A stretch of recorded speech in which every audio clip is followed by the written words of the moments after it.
లడ్డూ ప్రసాదంలో జంతువుల కొవ్వు కలిపినట్టు ఆరోపణలు రావటంపై ప్రపంచవ్యాప్తంగా లెక్కలేనన్ని చర్చలు జరుగుతున్నాయి. మాజీ సీఎం జగన్మోహన్ రెడ్డి దీనిపై స్పందిస్తూ గంట పాటు మీడియా ముందు కూర్చొని ఇదే విషయాన్ని ప్రస్తావించారు. అయితే ఈ వివాదంపై వైసీపీతో పాటు వైసీపీ హయాంలో పనిచేసిన అధికారుల నుంచి స్పందన కరువైంది. ముఖ్యంగా టీటీడీ మాజీ ఈవో ధర్మారెడ్డి మీడియా ముందుకు రాకపోవటం చర్చనీయాంశమైంది.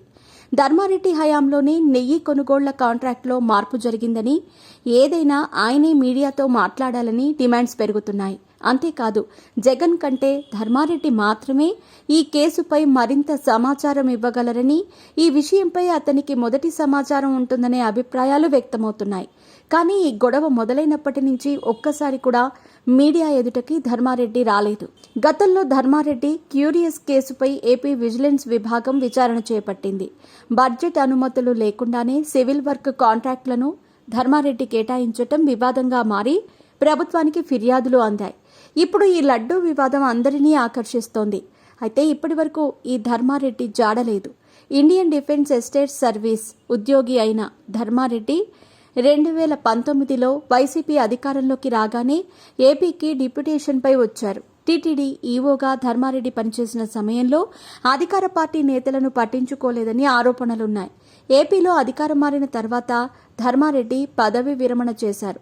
ప్రస్తుతం తిరుమలకు నెయ్యి ఒప్పందాలపై నాడు ధర్మారెడ్డి హయాంలో జరిగిందనే చర్చ జరుగుతుంది. ధర్మారెడ్డి ఆ సమయంలో కీలక పాత్ర పోషించారు. అయినప్పటికీ ఇప్పటి వరకు ఆయన ఏం జరిగిందో బయటకి వచ్చి చెప్పటం లేదు. దీంతో ధర్మారెడ్డి మౌనం వెనుక అసలు కారణం ఏంటని చర్చ మొదలైంది. ధర్మారెడ్డి ఇప్పటికైనా బయటకి వస్తారా, ఏం జరిగిందో వివరిస్తారా అనే ఉత్కంఠగా మారింది. ముఖ్యమంత్రి చంద్రబాబు సైతం ధర్మారెడ్డి పైన సంచలన ఆరోపణలు చేశారు. ధర్మారెడ్డి తన కుమారుడు చనిపోతే 12వ రోజు తిరుమలకు వచ్చారని, ఆలయ సాంప్రదాయాలను విస్మరించారని ఆగ్రహం వ్యక్తం చేశారు. ప్రభుత్వం ఏర్పాటు చేసిన సిట్ అన్ని విషయాలపైన విచారణ చేయనుంది.